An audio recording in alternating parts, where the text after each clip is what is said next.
السلام عليكم ومرحبا بكم. طاجين بن باكير من بين الأطباق التقليدية الجزائرية القسنطينية العريقة، يجي بنين يهبل يحمر الوجه، سهل التحضير ومريقته واش نقولكم من أروع ما يكون. تبعي معايا الطريقة. بسم الله. في قدرة على النار حطيت مغرف كبيرة تاع السمن وراح نقلي فيها كويس تاع دجاج حتى يتحمر معايا مليح. نضيف له حبة تاع بصل تكون كبيرة.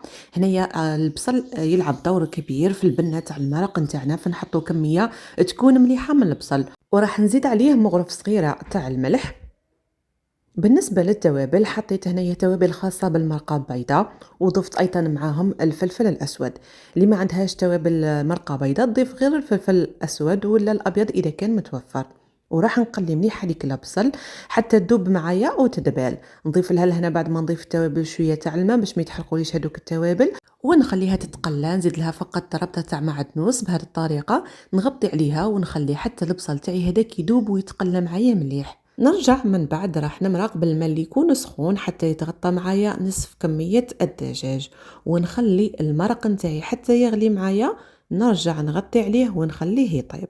من جهة خلاف نجيب نص صدر تاع الدجاج اللي كنت رحيته في الاشوار، نضيف له كمية من الزيتون اللي راهو بايت في الماء، يعني نحيلو الملح نتاعو ونرحيه هو ايضا في الاشوار. نضيف كمية مليحة من المعدنوس، نضيف معاهم حبة من البيض، ونضيف فلفل اسود، ونضيف معاهم يعني كمية المناسبة تاع الملح.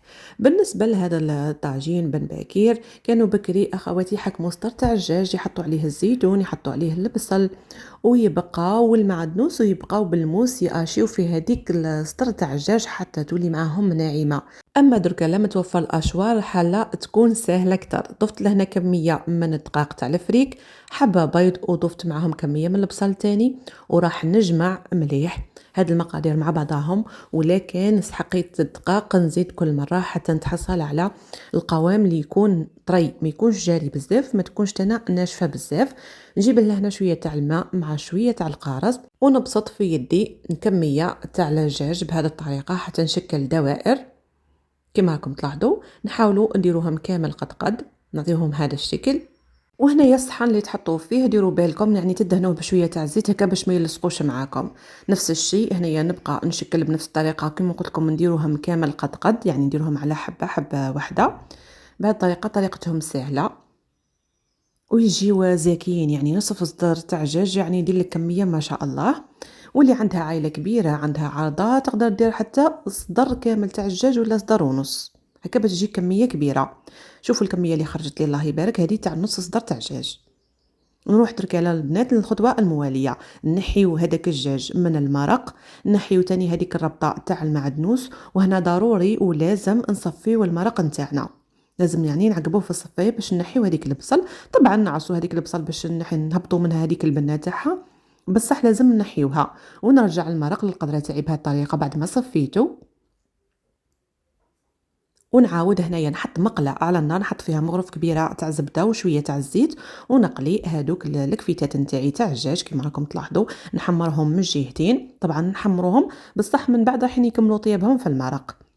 ياخذوا لنا فقط هذيك التحميره، وكي نقليوهم البنات كامل ونحطوهم في المرق نزيدوا هذيك الزبده والزيت اللي بقات لنا نقليو فيها هذاك الفخذ تاع الدجاج. بهذه الطريقه نرجعهم للمرق. هنايا مازالوا يكملوا طيابهم في المرق. ويجيكم واحد الطبق بنين بنين ما شاء الله. يوالم تانا بزاف العرضات البنات، يعني يحمر الوجه ما نخبيش عليكم. المرق تاعو يجي بنين بزاف، يعني يجي زاكي، ويعني ما شاء الله حتى في التقديم تاعو راقي ما شاء الله. هنا خديت كميه من المرق خليتها بردت شويه، نضيف لها هنايا عصا تاع القارص، مغرف صغيره تاع الفارينه ولا تاع النشا. انا نحب ندير الفارينه ما نديرش النشا. وحطيت معها كميه مليحه من معدنوس المقطع.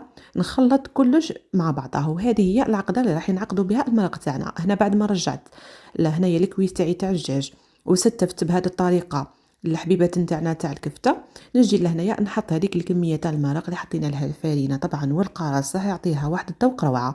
في نفس الوقت راح تخطر لنا المرق نتاعنا. نزيد نخليها تختار معايا حتى تعقد لي شويه هذاك المرق. من بعدك نحيوها، هذا هو الشكل النهائي تاعها. شوفوا هكا ديجا تقدروا تقدموها في طاوله الافطار تاعكم، يعني تشهي ما شاء الله. من بعد قدمتها في الطبق بهذه الطريقه، زينتها بشويه تاع القرص ضروري. ونحط المرق بهذه الطريقة، ومن بعد رشة خفيفة تاع المعدنوس من فوق، ويكون الطبق نتاعنا لنهار اليوم واجد. طبق من أروع ما يكون، ننصحكم توجدوه في هذا رمضان ولا توجدوه لعرضاتكم ولا لضيافكم، يحمر الوجه. طبق تقليدي جزائري معروف وراهو يجيكم بنين عسل. ما بقى لي غير نقول لكم البنات، اذا عجبكم فيديو نهار اليوم ديروا نجام، ديروا بارطاج للفيديو باش يوصل اكبر عدد من الناس يتعرفوا على قناتنا، يجربوا الوصفات ان شاء الله.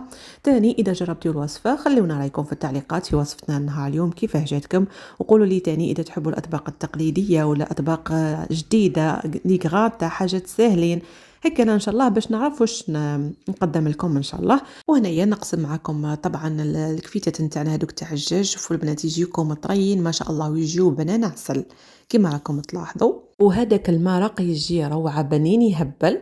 جربوه اخواتي. انا ببقى لي غير نقول لكم نتلاقى معكم في فيديو قادم ان شاء الله.